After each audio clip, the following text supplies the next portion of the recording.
हाँ हम कुछ कर रहे हैं कि तू काहे डिस्टर्ब कर रहा है? जाओ ना, जाओ रिया।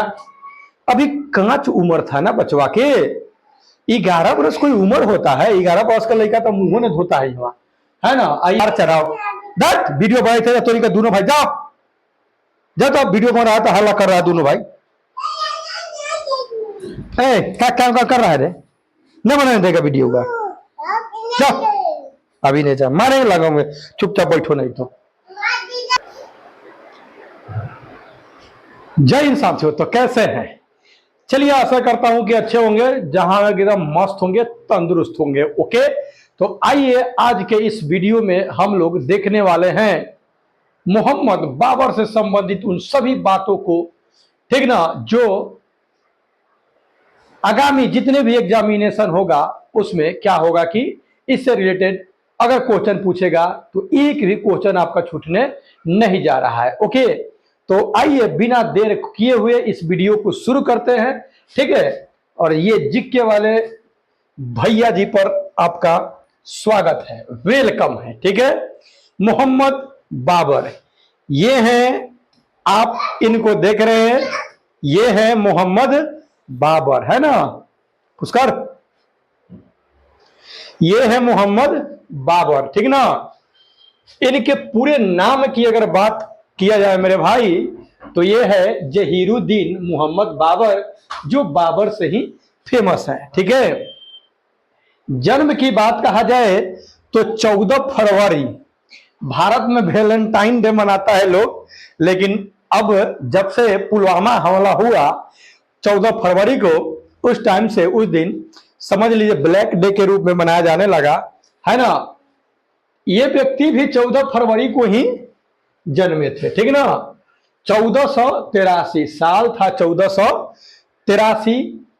स्थान की बात कहा जाए तो अंदीजान, फरगान घाटी, वर्तमान में उज्बेकिस्तान में यह जगह है, ठीक है ना? उज्बेकिस्तान में यह जगह है अंदीजान, फरगान घाटी, वर्तमान में यह जगह कहां है? उज्बेकिस्तान में है। पिता उमर शेख मिर्जा द्वितीय फरगान के शासक थे। फरगान जो जगह था, फरगान के शासक इनके पापा थे उमर शेख मिर्जा, और मम्मी कुतलुग निगार खानम, जो मोगुलिस्तान की राजकुमारी थी, इनकी माँ, ठीक ना? पिता की ओर से ये तैमूर और मम्मी की ओर से चंगेज खान के ये वंशज इनको माना जाता है। ओके, 1494 ईस्वी में जब इनके पिताजी का मृत्यु हो जाता है, ठीक ना, तो इनका उम्र 11 साल होता है और ये व्यक्ति फरगना का शासक बनते हैं। लेकिन जरा सोचिए कि कोई व्यक्ति मर जाए और उसका बेटा अभी 11 वर्ष का हो, तो क्या उसका चचा, चचेरा भाई, मामा, जो भी हो, अगर शासन करता हो कहीं ना कहीं इस क्षेत्र में, तो क्या आप समझ सकते हैं कि यह व्यक्ति इतना आसानी से शासक बन गया होगा, है ना? इतना आसानी से यह व्यक्ति शासक नहीं बना, इसको कई समस्याओं से क्या हुआ? गुजरना पड़ा। एक जगह था समरकंद, समरकंद पर कई बार यह अधिकार करने का कोशिश किया, लेकिन उसे लंबे समय तक संभाल नहीं सका, ठीक ना? उज्बेक शासक मोहम्मद साइबानी खान, जो समरकंद का क्या था, ये व्यक्ति वहां का शासक था, ठीक है? इसको क्या कर रहा था? बार बार बाबर को परास्त कर दे रहा था, हरा दे रहा था। 1504 में काबुल, जो अफगानिस्तान में है, ठीक ना, इस पर अधिकार कर शक्ति का नया केंद्र ये बनाने का कोशिश किया। ओके, तो आइए और भी इनसे रिलेटेड बातों को पहले जानते हैं, ठीक है? देखिए 1483 में तो इनका जन्म हो गया अंदीजान फरगान में, जो उज्बेकिस्तान में वर्तमान में जगह है। 94 में फरगान का शासक बने, मात्र 11 वर्ष की आयु में। 1497 से 1501 तक समरकंद पर अधिकार करने का प्रयास किए, लेकिन वो हमेशा के लिए विफल रहा। 1504 में काबुल पर अधिकार किए, ये सफलता मिला। 19 में भारत पर प्रारंभिक शुरुआत में आक्रमण किए सिंधी और पंजाब की ओर से, ठीक है? 1526 में पानीपत का युद्ध हुआ। अभी मेरे भाई यहां तक हम जाएंगे नहीं, अभी इससे पीछे बहुत सारा किस्सा कहानी हम जानेंगे इनके बारे में, ठीक है। ओके, देखिए भारत से पहले बाबर जो था ना, वो मध्य एशिया में अपने पैतृक राज्य जो फरगान था, फरगान जो इसके पिताजी जहां पे शासन करते थे, ठीक ना, उसी पे यह व्यक्ति क्या किया कि 11 वर्ष की अवस्था से शासन करना शुरू किया। लेकिन ये इजी नहीं था, है ना। उसको बचाने के लिए, फरगान को बचाने के लिए उस समय के सबसे समृद्ध वो ऐतिहासिक सड़क शहर जो था ना, वो था आपका समरकंद था। क्या था? समरकंद। इस पर अपना अस्थाई प्रभुत्व जमाने की कोशिश कर रहा था, जिसमें वो बार बार क्या हो जा रहा था? असफल हो जा रहा था, इसका चल नहीं रहा था, ठीक है ना। ये समरकंद को जीतने की चाह, ठीक है। देखिए ये जो व्यक्ति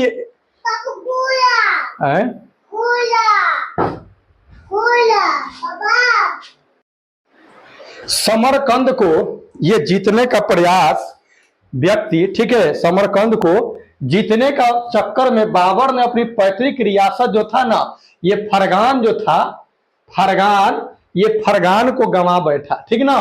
फरगान को खो दिया। वो कई सालों तक मध्य एशिया, जो एशिया का जो ये मध्य वाला ये सब जो भाग है ना, ये समझ लीजिए कि क्या किया कि ये जंगलों और पहाड़ों में भटकता रहा।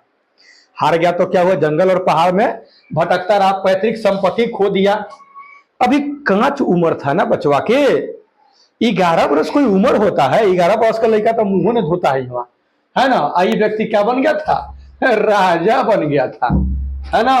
बस पिताजी के चल जाने के कारण फरगान, ये जो समरकंद है ना, इसी समरकंद को जीतने के चक्कर में ये व्यक्ति अपना भी राज्य को क्या कर दिया?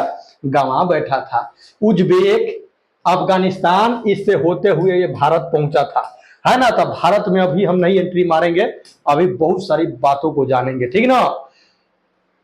उज्बेकों से लगातार इसको हार मिला। मध्य एशिया में बाबर जो था ना, यह सफलता का सबसे बड़ा कारण था, जानते हैं?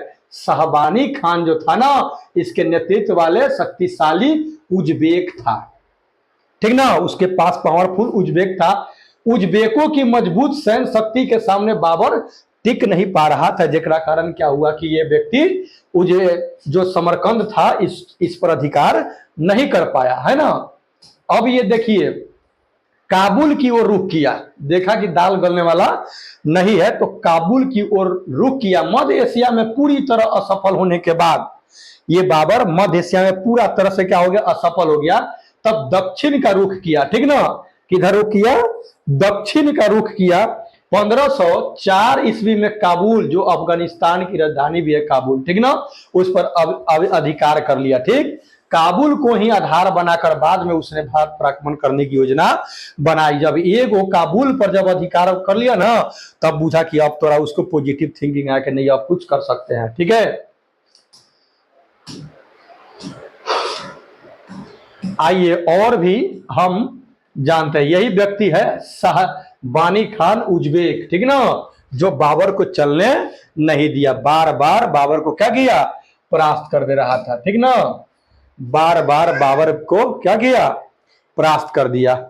आगे जानेंगे इसके बाद। मध्य एशिया में बाबर और उज्बेकों का संघर्ष बहुत हिंसक और उतार चढ़ाव भरा रहा। दोनों के बीच में जो स्ट्रगल जो हुआ वो बहुत ही उतार चढ़ाव। वीडियो बनाए थे तो इनका दोनों भाई जाओ जाओ, तो वीडियो बना रहा है तो हल्ला कर रहा है दोनों भाई। क्या काम कर रहा है रे?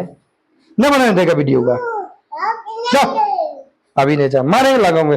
चुपचाप बैठो नहीं तो। हाँ माटी लगा लगा के सब चढ़ जा रहा है, बेवकूफ कहीं के। बैठो चुपचाप, हल्ला कर रहा है। दोनों भाई के बड़ी मार मार रहे। इस संघर्ष में बाबर को कई बड़े झटके लगे, ठीक ना, जिसने अंततः भाग्य इसका बदल गया। अब देखिए हमेशा आपके साथ अगर गलत हो रहा है तो ऐसा नहीं कि गलत ही होगा, सही भी होगा। ये व्यक्ति जानते हैं जिस वजह से हार रहा था और भारत में जो शासक बना और बुझ लीजिए कि ये भारत में एकदम अपना जो मुगल साम्राज्य खड़ा किया, वो जिस वजह से हार रहा था ना, वो जो सैन्य जो शक्ति था, पावर, किस तरह से मतलब घेर करके हमको क्या करना है, लड़ना है, वो व्यक्ति सीखा समरकंद से ही, ठीक ना। समरकंद को जो जीतने का प्रयास में ये जानेंगे सरे पुल का युद्ध, एक युद्ध लड़ा 1501 में, सरे पुल का युद्ध। इसका विरोधी था उज्बेक शासक शाहबानी खान। शाहबानी खान ने बाबर की सेना को पूरी तरह से क्या कर दिया, तहस नहस कर दिया। यह बाबर का जीवन का सबसे दर्दनाक और निर्णायक हारों में से एक था और उसके बाद भटकने लगा, ठीक ना। अब तुलुगमा जानेंगे। तुलुगमा युद्ध पद्धति क्या था, जिसके वजह से जो ये था शाहबानी जो था ना, ये शाहबानी जो था, ये तुगुलमा युद्ध पद्धति का उपयोग करके बाबर को हरा रहा था, ठीक ना। ये तुलुगमा जो युद्ध पद्धति, ये ऐसा एक पद्धति था, ठीक ना, जो शाहबानी खान ये इस्तेमाल कर रहा था। इसमें सेना जो होता था ना, दाएं बाएं से, लेफ्ट और राइट से क्या करता था, घेर करके हमला करता था, है ना। बाबर इस रणनीति से इतना प्रभावित हुआ कि और इसको सीख गया और हमारे भारत में भी वो क्या किया, सारे राजाओं को हालत खराब करके अपना बुझ लीजिए कि मुगल साम्राज्य का नींव डाला, ठीक है। पानीपत का प्रथम युद्ध अब आया, ये भटकते भटकते, ठीक ना, यहां तक हम आ रहे हैं अभी, ठीक है। इसी पद्धति का उपयोग करके ये पानीपत का प्रथम युद्ध जो था ना, तुलुगमा पद्धति का उपयोग करके, है ना, और ये क्या किया कि 1526 में पानीपत के प्रथम युद्ध में इब्राहिम लोदी को हराया था, ठीक ना। किस पद्धति का उपयोग किया था, तुलुगमा पद्धति। जैसे जो उसको जीतने के चक्कर में जो लगा था, है ना, तब ये जीत नहीं पाया, है ना। शाहबानी खान को क्या किया कि ये हरा नहीं पाया, क्योंकि शाहबानी खान जो था वो तुलुगमा पद्धति से इसको हरा रहा था और उसी पद्धति को सीख करके ये व्यक्ति भारत में आकर के भारत के राजाओं को भी हराना शुरू कर दिया, ठीक ना। पारिवारिक नुकसान भी इसको हुआ उस युद्ध में। नुकसान ये हुआ, सरे पुल की हार के बाद बाबर को समरकंद छोड़ना पड़ा, बेचारे बाबर को क्या करना पड़ा, समरकंद को छोड़ना पड़ा, है ना। इतना ही नहीं, उसे अपनी उसकी बड़ी बहन जो खानजादा बेगम थी ना, उसको शादी भी करना पड़ा शाहबानी खान से, ठीक ना, शाहबानी खान से करना पड़ा। यह कदम अपनी और अपने बच्चे हुए सैनिकों की जान बचाने के लिए व्यक्ति किया। ऐसा ये करने के पीछे कारण था, जितना भी इसके पास सैनिक बच गया था उस सैनिक के जान बचाने के लिए ऐसा किया, ठीक ना। युद्ध का नाम जानिए, सरे पुल का युद्ध 1501 में हुआ। विजेता शाहबानी खान जो उज्बेक है, हार गया बाबर। सीखी गई रणनीति, बाबर क्या सीखा, तुलुगमा पद्धति सीखा। बाद में उपयोग किया पानीपत के प्रथम युद्ध 1526 में इब्राहिम लोदी और बाबर के जब बीच हुआ, तो वो क्या हुआ कि वहां पे ये जीत गया बाबर। इसी पद्धति को अपना करके जीता, ठीक ना।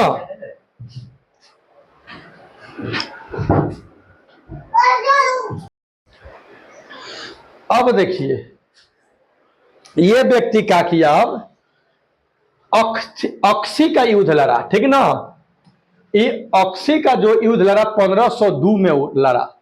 सरे पुल का जब वो हार गया युद्ध को, ठीक ना, उसके बाद फिर जो अक्सी है इसका युद्ध लड़ा सरे पुल की हार के बाद। अपने मामाओं, इसका मामा जो था ना यूनुस खान के, हाँ हम कुछ कर रहे हैं कि तू काहे डिस्टर्ब कर रहा है, जाओ ना, जाओ उधर खेलो, हटो, पापा मत करो। सहायता से शक्ति जुटाई।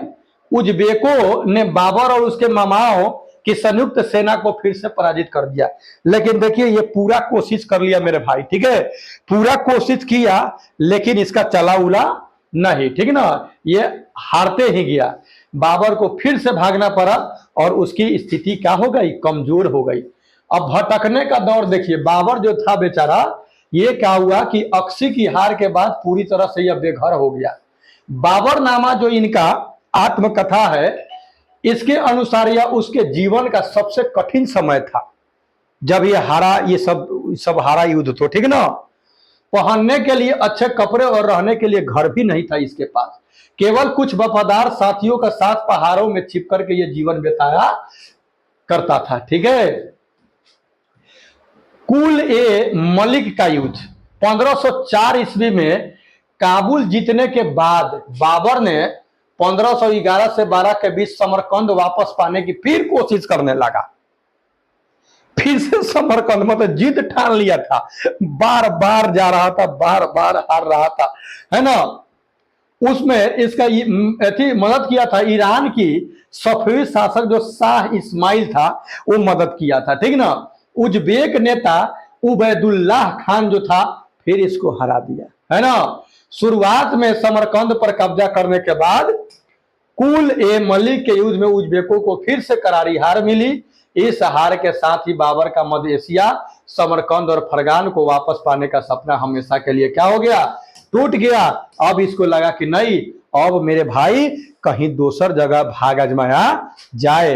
इधर देखा भारत में, तब भारत में ये सब राजवा अपने में लड़ रहा था। वही में अब 3 गोरा के आएगा, राणा संगा, इब्राहिम लोदी और एक और है, ठीक ना। ये जो आएगा और ये देखिए इसके बीच जो इब्राहिम लोदी के जो चचवा है, इसको भेजेगा कि रे भाई बुलाओ कोनो की ऐसन के कि इसको हराए और हरा करके हम क्या करें कि कुछ ले ले, ठीक ना।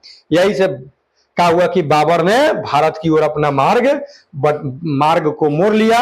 अब इसके बाद हम लोग आगे के वीडियो में जानेंगे कि किस तरह से ये इस व्यक्ति को भारत के कुछ लोगों ने क्या किया, अपने फायदा के लिए बुलाया कि आएगा और लूटपाट मचाएगा, लूटपाट के चला जाएगा, हम क्या होगा दिल्ली पर कब्जा कर लेंगे। लेकिन ऐसा कुछ हुआ नहीं। ये व्यक्ति जब आया ना तो यहाँ मोहित हो गया, क्योंकि भारत तो भारत था, इसको जाने के लिए मजबूर नहीं होना पड़ा और ये व्यक्ति रह गया। अब जो व्यक्ति बुलाया था उसको मिल गया ठेंगा, है ना। बारी बारी से सबको हरा करके ये अपना मुगल साम्राज्य की नींव डाला। 4 साल में 4 गो युद्ध लड़ा है ये बंदा, और चारों में ये क्या किया कि परचम लड़ा दिया है। उसके बाद जब इसका मृत्यु होता है तो इसका बड़ा बेटा जो होता है ना, वो बड़ा बेटा का ये जो बाबर का बड़ा बेटा जो होता है हुमायूं, ये हुमायूं आता है। और हुमायूं जो व्यक्ति है इसके बारे में हम लोग जानेंगे कि वो इतना ही धार्मिक आदमी है ना। इसको जादू और टोना इस सब में तनी ज्यादा दिलचस्पी है, जिसके कारण ये अच्छा मतलब शासक नहीं बन पाता है और ये चल बसता है, सीढ़ी पर से गिर के मर जाता है ना। लेकिन इसका जो बेटा आता है ना मेरे भाई, वो क्या करता है, गर्दा गर्दा ये अपने दादा पर जाता है, जिसका नाम है अकबर, ठीक ना। तो मिलते हैं अगले वीडियो में। इब्राहिम लोदी और बाबर के बीच जो युद्ध होगा, फिर मेदिनी राय के बीच होगा युद्ध, ठीक ना। पानीपत का युद्ध होगा, ठीक ना। खानवा का युद्ध होगा, चंदेरी का युद्ध होगा। इन सब बातों को क्या करेंगे कि हम लोग अगले वीडियो में जानेंगे। तब तक लिए इजाजत, take care and good bye, okay.